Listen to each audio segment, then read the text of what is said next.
اعوذ باللہ من الشیطان الرجیم بسم اللہ الرحمن الرحیم ومن لم يستطع منكم طولا أن ينكح المحصنات فمما ملكت أيمانكم من فتياتكم المؤمنات والله أعلم بإيمانكم بعضكم من بعض فانكحوهن بإذن أهلهن وآتوهن أجورهن بالمعروف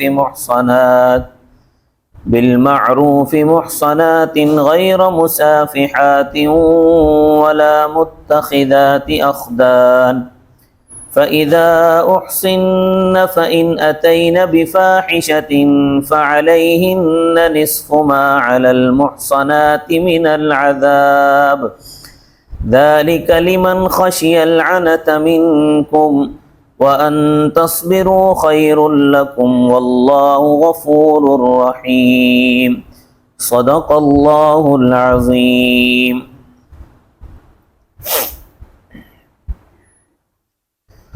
گزشتہ درس میں ایک آیت گزری تھی فَمَسْتَمْتَعْتُمْ بِهِ مِنْهُنَّ فَآتُوهُنَّ أُجُورَهُنَّ بِالْمَعْرُوفِ۔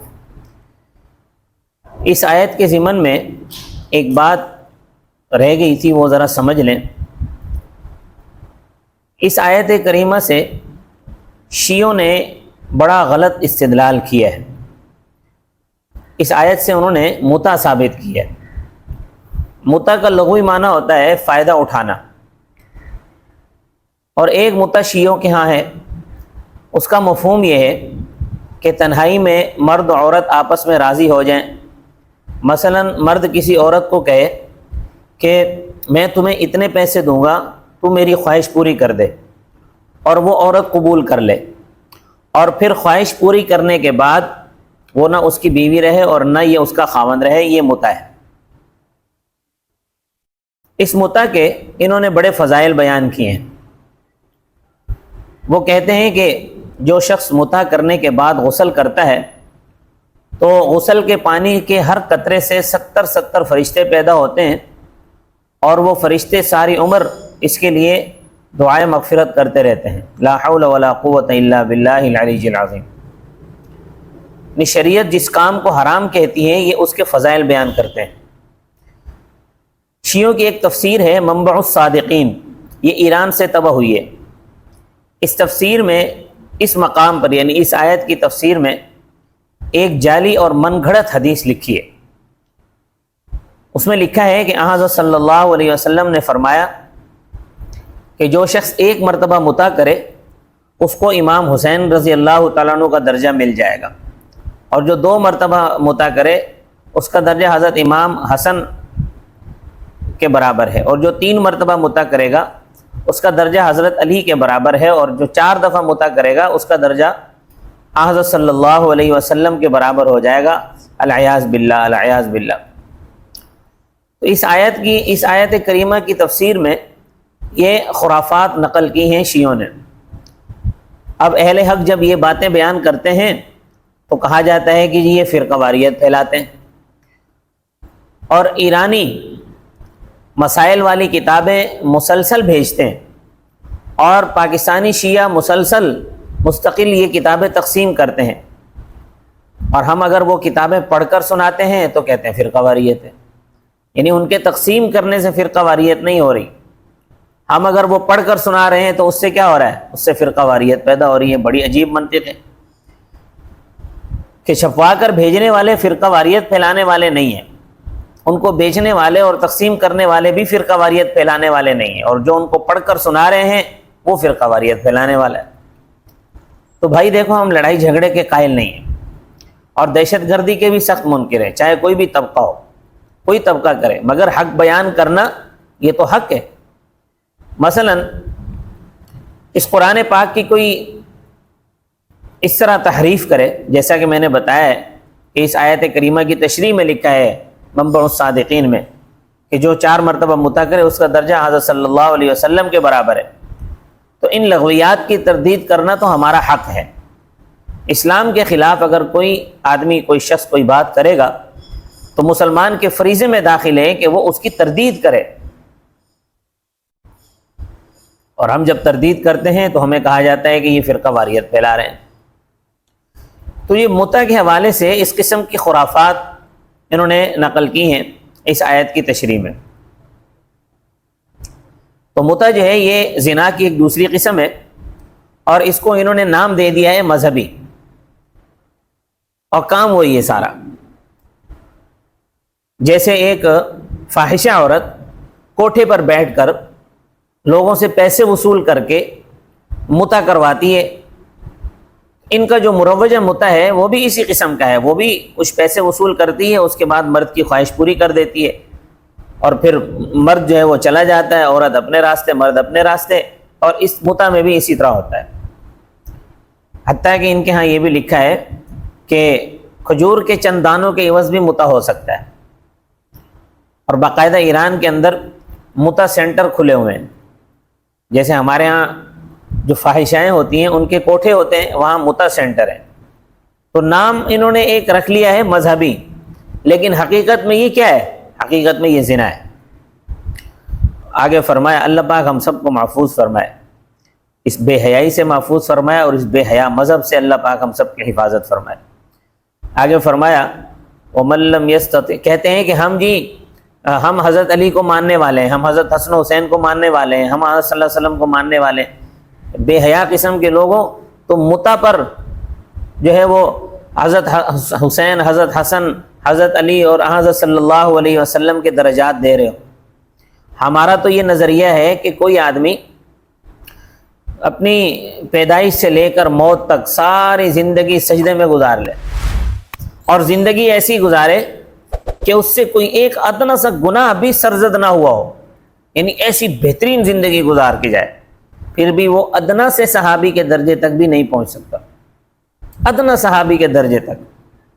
اور تم حضرات حسنین کے ساتھ، حضرت علی کرم اللہ وجہہ کے ساتھ اس کو ملا رہے ہو، اس خبیث کو ملا رہے ہو جس نے 4 مرتبہ متع کیا ہے، اس کا درجہ حضور صلی اللہ علیہ وسلم کے برابر کر رہے ہو۔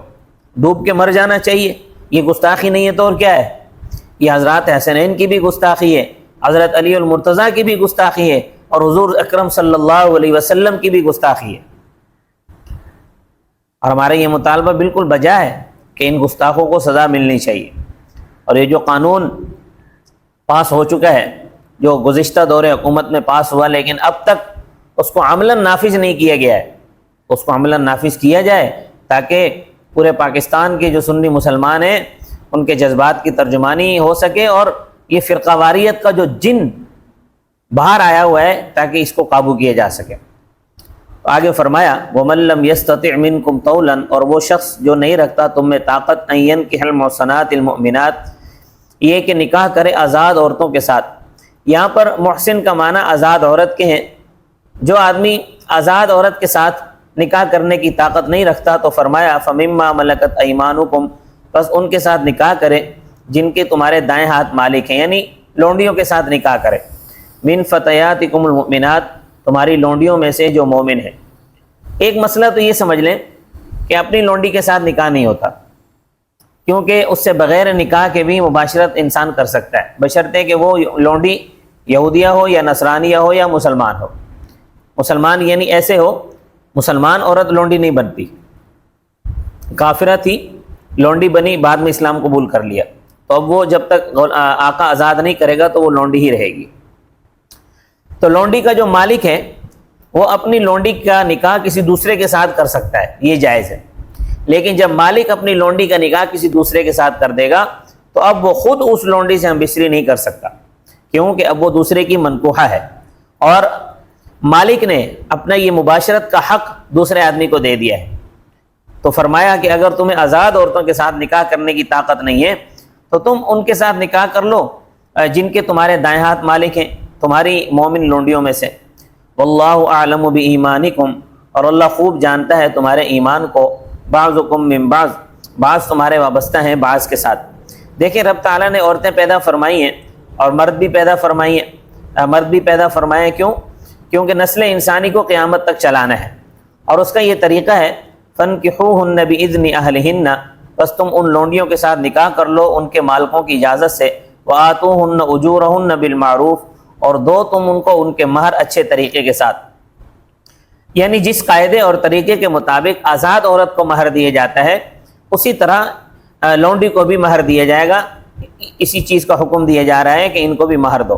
محصنات، وہ نکاح کی قید میں رکھی جائیں تاکہ نسل کا علم ہو کہ کس کی ہے۔ یہی وجہ ہے کہ شریعت نے زنا کو حرام کیا ہے، کیونکہ زنا کی صورت میں نسب کا پتہ نہیں چلتا۔ حدیث پاک میں آتا ہے، حضرت صلی اللہ علیہ وسلم نے فرمایا جو عورت بدکاری کے نتیجے میں حاملہ ہو گئی اس پر جنت حرام ہے، کیونکہ اس نے غیر کا نطفہ اپنے خاوند کے وراثت میں داخل کر دیا ہے۔ زنا بڑے گناہوں میں سے، کیونکہ زنا کرنے سے خاوند کا حق مارا جاتا ہے۔ جس نے زنا کیا اس نے خاوند کا حق بھی مار دیا اور رب تعالیٰ کا حق بھی مار دیا۔ غیر مصافحات، وہ مستی نکالنے والی نہ ہو، ولا متخذات اخدان، پوشیدہ طور پر یارانے رکھنے والیاں بھی نہ ہوں۔ اخدان یہ خود ان سے ہے، اس کا معنی ہوتا ہے وہ دوست جو برائی کے لیے ہو۔ آج کل تو یہ وبا بالکل عام ہے، موبائلوں پر دوستیاں لگی ہوئی ہیں، واٹس ایپ پر دوستیاں لگی ہوئی ہیں، فیس بک پر دوستیاں لگی ہوئی ہیں، ٹک ٹاک پر دوستیاں لگی ہوئی ہیں، اور نہ جانے اور بہت سے ذرائع ہیں جن کے ذریعے سے بوائے فرینڈ اور گرل فرینڈ کا رجحان جو ہے وہ ہمارے ہاں آج کے اس معاشرے میں بڑی تیزی کے ساتھ بڑھ چکا ہے اور بہت زیادہ ہو چکا ہے۔ جس بات کو پہلے عیب سمجھا جاتا تھا آج کے زمانے میں تو اس چیز کو عیب بھی نہیں سمجھا جا رہا، جبکہ قرآن کریم نے یہ جو یارانے رکھنے والیاں ہیں، یہ جو یارانے رکھنے ہیں پوشیدہ طور پر دوستیاں لگانی، اس کو فحش چیز قرار دیا ہے، یہ فاحشات ہے۔ کیونکہ ظاہر ہے یہ گرل فرینڈ اور بوائے فرینڈ کا آخری نتیجہ کیا نکلتا ہے؟ زنا نکلتا ہے، آخر میں زنا تک پہنچتے ہیں۔ اور بالفرض شادیاں ہو بھی جائیں تو 90% یا 95%، تقریباً 95% ہم نے ایسا دیکھا ہے کہ ان کے آپس میں طلاقیں ہو جاتی ہیں، ان کی جو ہے وہ بات نہیں بن سکتی آپس میں، کیونکہ انہوں نے شروع سے ہی شریعت کے حکم کی مخالفت شروع کر دی تھی، تو ایسی شادی میں برکت کہاں سے آئے گی؟ دیکھیں اللہ تبارک و تعالی نے 1400 سال پہلے ان دوستیاں لگانے پر بھی روک لگا دی، ان دوستیاں لگانے پر بھی پابندی لگا دی، تالا لگا دیا کہ نہیں ایسی حرکتیں مت کرنا، کیونکہ اللہ تبارک و تعالیٰ کو معلوم تھا کہ ایک زمانہ ایسا آئے گا جس میں بوائے فرینڈ اور گرل فرینڈ کا رجحان ہوگا۔ آج بوائے فرینڈ اور گرل فرینڈ کا رجحان ہے، بلکہ جو اپر کلاس کے لوگ ہیں جو اپنے آپ کو روشن خیال سمجھتے ہیں اور آزاد خیال اپنے آپ کو کہتے ہیں، وہ تو اس چیز کو عیب ہی نہیں سمجھتے۔ کوئی لڑکا ہے، ان کا بیٹا ہے، وہ لڑکی کو گھر میں لا رہا ہے اور بتا رہا ہے ماں باپ کو کہ میری گرل فرینڈ ہے۔ اسی طرح کوئی لڑکی ہے، وہ اپنے گھر میں جو ہے وہ اپنے ساتھ ایک لڑکے کو لا رہی ہے اور ماں باپ کو بتا بھی رہی ہے کہ یہ میرا بوائے فرینڈ ہے، اور ماں باپ خوش ہو رہے ہیں اور اس سے مل بھی رہے ہیں، اس کو بیٹا بیٹا بھی کر رہے ہیں اور حال احوال بھی پوچھ رہے ہیں۔ تو یہ گرل فرینڈ اور بوائے فرینڈ کا جو یہ رشتہ ہوتا ہے، یہ ہوتا اس وقت تک ہے جب تک زنا نہ ہو جائے۔ جب زنا ہو جائے اس کے بعد پھر یہ بوائے فرینڈی اور گرل فرینڈی ختم ہو جاتی ہے۔ تو قرآن نے اس پر پابندی لگا دی۔ تو خود ان کا معنی ہے وہ دوست جو برائی کے لیے ہوں، اور یہ گرل فرینڈ اور بوائے فرینڈ کا جو تصور ہے یہ برائی کے لیے ہی ہے۔ فَإِذَا أُحْسِنَّ، پس جب وہ محسن ہو جائیں، نکاح کی قید میں لائی جائیں، یعنی جب وہ لونڈیاں ان سے شادی ہو جائے تو پھر شادی کے بعد فَإِنْ أَتَيْنَ بِفَاحِشَةٍ، پس اگر وہ کوئی گناہ کریں، فَعَلَيْهِنَّ نِصْفُ مَا عَلَى الْمُحْصَنَاتِ مِنَ الْعَذَابِ، پس ان پر ہے آدھی سزا جو آزاد عورتوں پر ہے۔ یعنی آزاد عورت اگر شادی شدہ ہو اور وہ زنا کا ارتکاب کرے تو اس کی سزا رجم ہے۔ تو رجم کا آدھا تو نہیں ہو سکتا، ایسا تو نہیں ہو سکتا کہ آدھی لونڈی مار دی جائے اور آدھی چھوڑ دی جائے، لہٰذا لونڈی کی سزا صرف 50 کوڑے ہے، چاہے وہ شادی شدہ ہو یا غیر شادی شدہ ہو۔ اور غلام کو بھی اسی پر قیاس کیا گیا ہے کہ غلام اگر زنا کرے تو اس کی سزا بھی 50 کوڑے ہے، چاہے وہ شادی شدہ ہو چاہے وہ غیر شادی شدہ ہو۔ اس کی وجہ یہ ہے کہ لونڈی کو چونکہ پردہ نہیں ہے، اور لونڈی جو ہے وہ عام چلے گی پھرے گی، بازار جائے گی، بازار سے سودا سلب بھی لائے گی، تو اس کے لیے چونکہ سہولت نہیں ہے لہٰذا سزا بھی زیادہ نہیں ہے۔ ذَلِكَ لِمَنْ خَشِيَ الْعَنَتَ مِنْكُمْ، لونڈیوں کے ساتھ نکاح کرنا اس شخص کے لیے ہے جو ڈرتا ہے گناہ میں مبتلا ہونے سے تم میں سے۔ مطلب یہ ہے کہ لونڈی کے ساتھ نکاح کرنا بہتر نہیں ہے، اس لیے ایک تو اس لیے کہ لونڈی کی جو اولاد ہوگی وہ بھی غلام ہوگی، کیونکہ وہ خود غلام ہے عورت، باوجود ہے کہ خاوند آزاد ہے لیکن لونڈی غلام ہے۔ اس کی وجہ یہ ہے کہ کیونکہ غلامی اور آزادی میں اعتبار مال کا ہوتا ہے، لونڈی جو ہے یہ مال ہے، اس لیے اس کی جو اولاد ہوگی وہ بھی غلام ہوگی، لہذا اچھی بات نہیں ہے کہ آزاد آدمی غلام اولاد پیدا کرے۔ دوسری وجہ یہ ہے کہ لونڈی کا کوئی پردہ نہیں ہے، یہاں تک کہ لونڈی بغیر دوپٹے کے بھی چل سکتی ہے، اور اس پر بازار جانے پر بھی کوئی پابندی نہیں ہے۔ تو اس نے اپنے مالک کے لیے بازار بھی جانا ہے، خاوند اس پہ گرفت نہیں کر سکتا، اور غیرت مند آدمی جو ہوتا ہے وہ اس چیز کو پسند نہیں کرتا کہ اس کی بیوی اس طرح کھلے طور پر پھرے۔ آج کل تو تقریباً بغیرتی عام ہو گئی ہے، عورتیں جو ہے وہ اپنا سب کچھ دکھاتے ہوئے پھرتی ہیں، کسی کو پرواہ ہی نہیں ہے، نہ بھائی کو پرواہ ہے، نہ باپ کو پرواہ ہے، نہ ماں کو پرواہ ہے۔ ماں کی خود یہی حرکتیں ہوتی ہیں، ماں خود کپڑے ایسے پہن کر بازاروں میں گھومتی ہیں کہ اندر سے پورا جسم نظر آ رہا ہوتا ہے، یا کپڑے اتنے چست آج کل پہنتی ہیں کہ جسم کے نشیب و فراز ظاہر ہو رہے ہوتے ہیں، سب کچھ نظر آ رہا ہوتا ہے۔ تو آج کل تو خیر اس غیرت وغیرہ کا کوئی سوال ہی نہیں ہے، لیکن بہرحال یہ اچھی بات نہیں ہے۔ جو غیرت مند آدمی ہوگا وہ اس چیز کو پسند نہیں کرے گا۔ تو کیونکہ ضابطہ یہ ہے کہ اذا ابتلیتم ببلائین فاختروا اہونہما، اگر تم دو مصیبتوں میں پھنس جاؤ تو ان میں سے جو ہلکی ہو اس کو قبول کر لو۔ تو بجائے اس کے کہ زنا میں مبتلا ہو جاؤ، اس سے بہتر یہ ہے کہ لونڈی سے نکاح کر لو، کیونکہ زنا بہت بڑا گناہ ہے۔ وَأَن تَصْبِرُوا خَيْرٌ لَكُمْ، اور یہ کہ تم صبر کرو تمہارے لیے بہت بہتر ہے، تمہاری اولاد کی آزادی پر بھی فرق نہیں پڑے گا اور تمہاری غیرت کو بھی چیلنج نہیں ہوگا۔ واللہ غفور الرحیم، اور اللہ تعالیٰ بخشنے والا مہربان ہے، یعنی جو اس نے احکام بنائے ہیں یہ مہربانی پر مشتمل ہے، لہٰذا ان احکام کی پابندی ضروری ہے۔ اللہ تبارک و تعالیٰ مجھے اور آپ کو عمل کی توفیق عطا فرمائے۔ وما علینا الا البلاغ المبین۔